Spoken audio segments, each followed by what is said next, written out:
start. Yeah, this is about mathematics of buildings. So civilized architecture has always been based on simple geometry like rectangles, triangles, pyramids, and cones. So from pyramids of Egypt, if you look at Buddhist architecture, Greek and Roman architecture, or classical architecture, and most profoundly, if you look at the modern movement architecture of 19th century, it is all about simple geometric forms. So this is the built environment we have generated out of that today. This built environment we live in today has taken this form due to the mathematics upon which we imagine forms. The Cartesian geometry and Euclidean mathematics are the tools upon which we build up our dreams of shapes and forms and spaces. And they are the tools we use to imagine, analyze, quantify our dreams of forms and spaces, maybe consciously or maybe unconsciously. There are many drawbacks in doing this, in these rigid geometric urban elements, because they are non-adaptive, non-sensitive, and they cannot merge. Because they are rigid geometric elements, they can't take form out of wind flow and take form out of it, or they can't take form out of the sun path and the shadows. And there are many drawbacks in that. But if you look at anything designed by nature, for example, a mountain sitting on a terrain, or your nose sitting on your face. So they are sensibly formed to perform their function, and they cannot be described with any geometric form as such, simple geometric form. And they are merged with the context they emerge. And there are no boundaries that define the context and the element we are talking about. The problem is, how does nature design such things? What are the concepts behind the complexity of nature? What are the mathematics behind the nature's complexity? Or, in simple terms, this is my question: why nature is different? So Benoit Mandelbrot, he was the pioneer of understanding the complexity of nature through mathematics, and in his book in 1977, Fractals, Form, Chance and Dimensions, he described that many forms in nature can be described mathematically as fractals. So if you don't know what a fractal is, what you see here is a cauliflower. The form of the cauliflower is just a cone. But if you look at what that cone is made out of, it is made out of an array of similar kind of cones, a spiral array of similar kind of cones. And if you look at one of those cones, if you zoom into one, this is what you see. And if you zoom into one of those cones that is generated this cone, this is what you see. So this self-similarity in all scales, this is called a fractal. So if you take a triangle and each side you add new triangle, and you keep on doing that, what you get is a fractal. Now you understand what a fractal is. Why fractals are important in nature. So look at this leaf. Look at the form of that leaf. And what does that leaf is made out of? It is made out of smaller versions of the same leaf. And look at one of those leaves. They are made out of, it's the same leaf.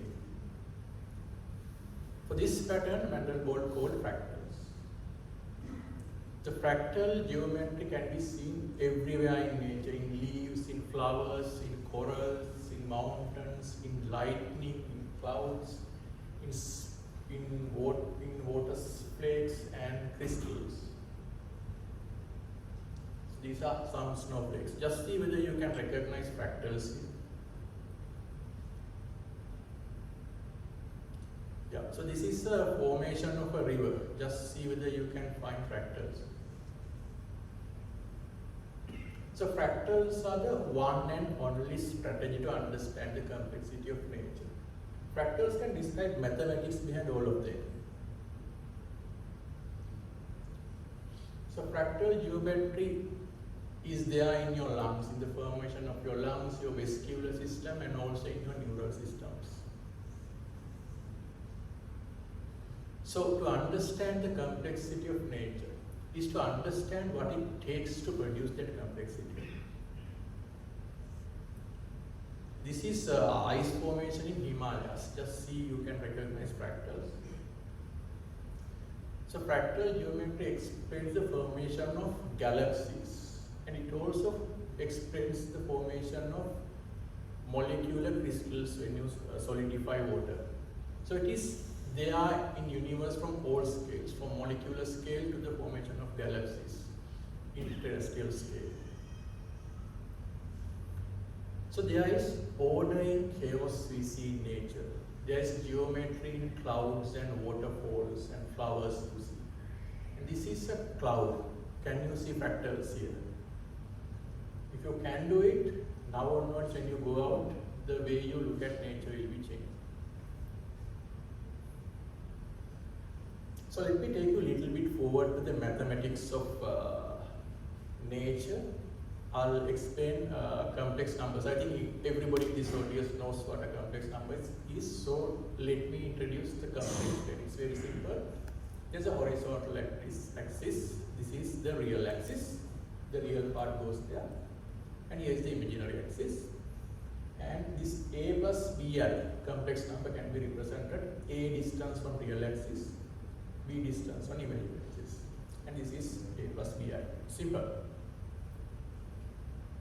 So this person, the Gaston Julia, he was a French mathematician. What he did was he took a simple equation like that, x squared minus 0.75. And he took a number, complex number from the complex and just applied onto this equation. So let's say we apply number 1, you get a result of 0.25. What he did was he took this result and applied it back onto the equation as x, which is called the iteration of an equation. So if you do it for a very long period of time, you will notice that it reaches a finite number of minus 0.5. So if that happens, what he did is he take this number, he colored it in black. For example, if you apply number 2, it rushes to infinity. So he took number 2 and he didn't color it. Actually, he didn't see these patterns during his lifetime, but with development of modern computers, they are rendered. So this is the pattern of that equation. So these are fractal equations. You can see, and this particular one is called the Mandelbrot set. It is said to be the emblem of fractal geometry. This is becoming very interesting when you zoom into one of these corners. So if you zoom here, you will see this. If you zoom somewhere here, you see something like this. If you zoom here, you see something like this. It never ends, it continues. So can you imagine what you see here is not a painting. This is a simple mathematical equation. I think you can notice fractals here. So if you look at any of these spirals, it is made out of an array of same spiral and so forth. So suddenly we see arts are close to mathematics. So arts, mathematics and nature, things we thought things are totally unrelated. Now we see they are almost the same thing. So these are some of the equations. And it is not only 2D graphs. With fractals we can generate 3D forms and spaces. So these are some of the 3D objects generated with fractal equations. So these are 3D prints of them. You can think they are just like natural things, nature generated things. When you go close to one of these 3D objects and look at it, you will begin to see 3D spaces and places. So these are some of the close-ups of 3D spaces. So this is the moral of the story. The classical mathematics are built smooth, and clouds and the waterfalls are out of that. But the fractal geometry shows the way to understand the complexity of nature and do mathematics which nature. And most importantly, it shows how to do like nature has done. So if I ask you this question once again, why nature is different, I think you know the answer. It is because nature works in a different platform of mathematics. So that is the first thing I want to tell you. The second thing is, it's about parametricism. It is the largest movement in architecture after the modern movement. And it is all about using equations to generate interesting 3D forms. It's about programs and algorithms using computers to generate interesting buildings. So this is one of the high-rise buildings we have designed. So each one of these boxes, I think you know, is an equation. And these wires are the inputs and outputs. So with that, we can generate buildings like that. So the moral of the story is, with the parametricism, we are equipped with enough number of softwares and equations and tools to design buildings with equations and mathematics. And if you can bring in the nature, mathematics nature uses into these parametric design systems, we can shake the foundations of architecture that generate buildings. So this rigid, non-adaptive and non-responsive urban fabric we are living in can be changed simply by changing the rooted mathematics that generated it.